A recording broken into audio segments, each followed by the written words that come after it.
Bonjour! Dans cette vidéo, nous allons voir la deuxième partie des vidéos sur la tolérance et l'auto-immunité et qui concerne la tolérance périphérique des lymphocytes T. Comme nous l'avons vu dans la vidéo précédente, lors de leur développement au niveau du thymus, les lymphocytes T doivent convenablement réarranger les gènes du TCR et ceci permet alors de générer un ensemble diversifié de lymphocytes qui peuvent reconnaître différents antigènes. Mais ce processus entraîne inévitablement la génération de certains récepteurs ayant une affinité pour les antigènes du soi.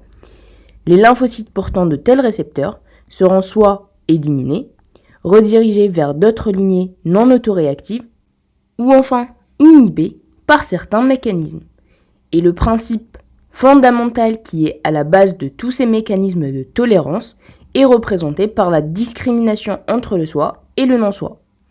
Le premier mécanisme que nous avons déjà vu d'ailleurs dans la vidéo précédente est représenté par le fait que la reconnaissance de l'antigène du soi, avec une trop grande affinité par les lymphocytes immatures au niveau des organes lymphoïdes primaires, notamment dans notre cas le thymus pour les LT, entraîne soit la mort des lymphocytes, leur différenciation en d'autres cellules, ou même selon certaines sources, leur inactivation par des mécanismes tels que l'anergie, ou encore l'édition clonale où les cellules autoréactives peuvent réarranger encore une fois leur TCR, mais ces derniers mécanismes sont beaucoup moins fréquents que les deux derniers. Ceci constitue alors la tolérance centrale. Aujourd'hui, nous parlerons de la tolérance périphérique, qui est la tolérance des antigènes du soi reconnus au niveau des organes lymphoïdes périphériques. Une des caractéristiques de la rencontre entre l'antigène du soi et les lymphocytes au niveau périphérique, et celle qui va déterminer la tolérance du soi au fait, c'est l'absence de signaux de danger qui peuvent être produits par le système immunitaire inné après une infection ou une lésion tissulaire.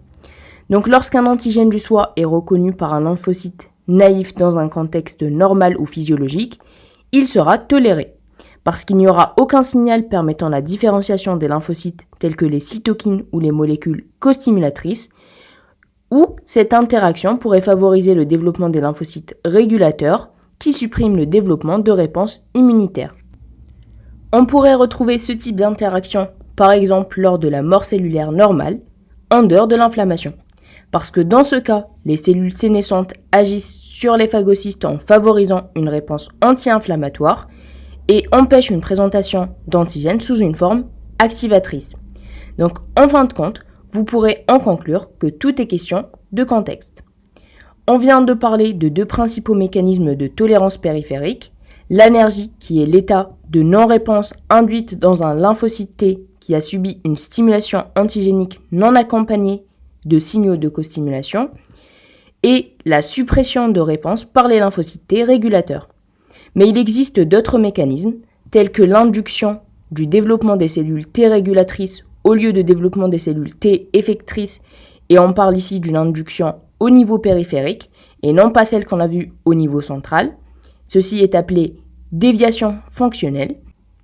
Il peut aussi y avoir la suppression des lymphocytes du répertoire après activation et enfin l'ignorance ou l'indifférence envers les auto-antigènes. C'est le cas par exemple de la séquestration d'antigènes, c'est-à-dire que certains antigènes sont séquestrés dans des organes qui ne sont normalement pas accessibles au système immunitaire, par exemple le cerveau.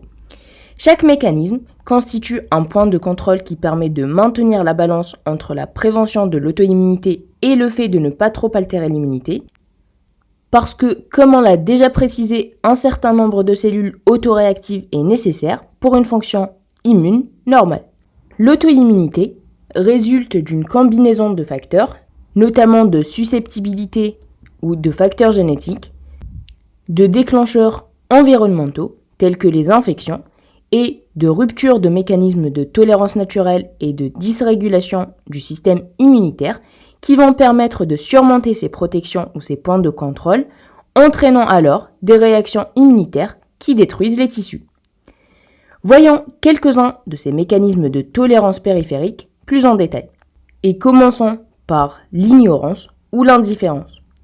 Il faut savoir que la plupart des lymphocytes circulants ont une faible affinité pour les antigènes du soi, mais en dehors d'une costimulation et de cytokines pro-inflammatoires, ces cellules ne sont pas activées. Elles ignorent ou sont indifférentes donc envers les auto-antigènes. Mais lorsqu'il y a un traumatisme ou une infection, ces cellules peuvent induire des réactions auto-immunes.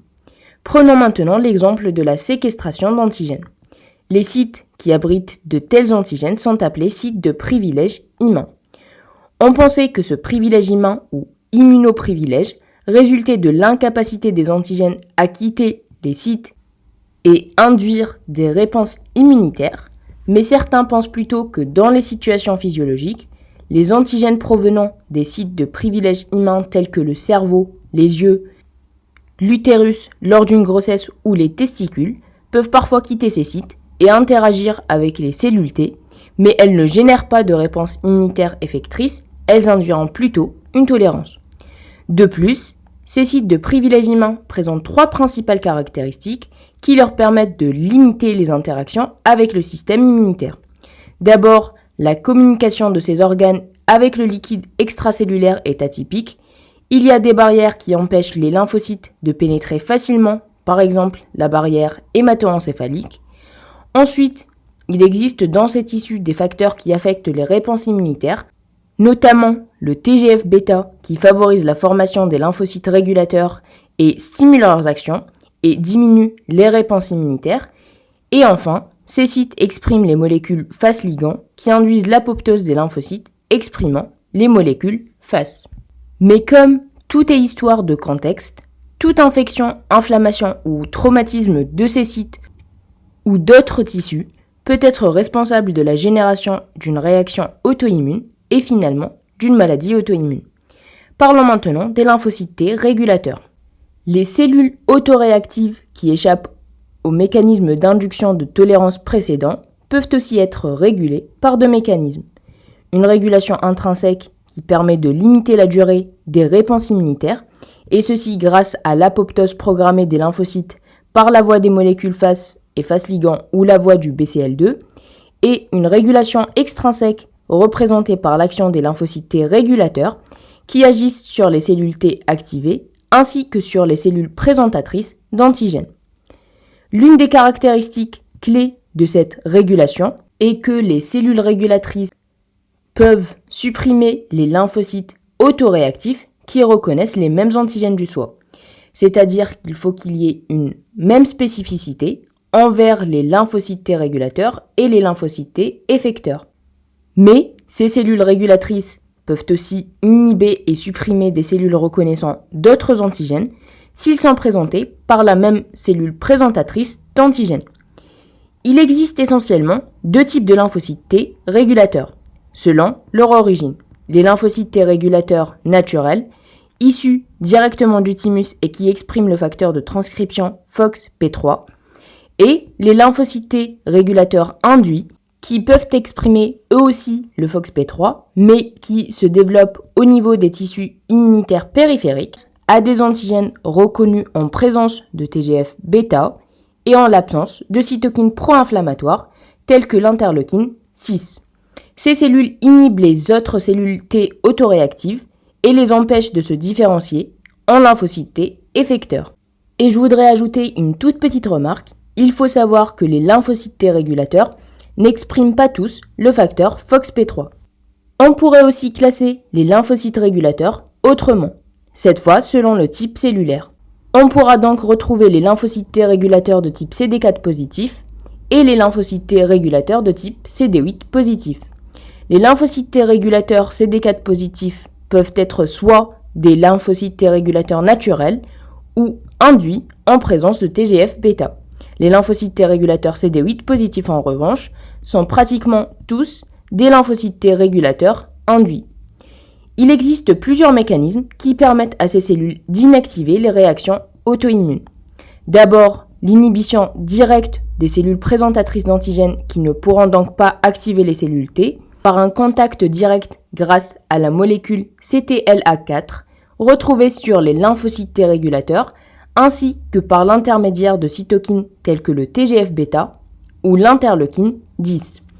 Par le même mécanisme, c'est-à-dire par contact direct et par cytokine, les lymphocytes T régulateurs peuvent inhiber aussi l'activation et la prolifération des lymphocytes T effecteurs directement.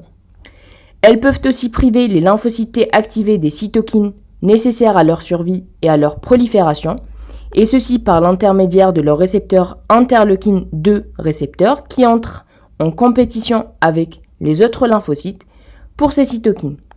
Enfin, les lymphocytes T régulateurs peuvent avoir une fonction cytotoxique en sécrétant des granzymes ainsi que des perforines.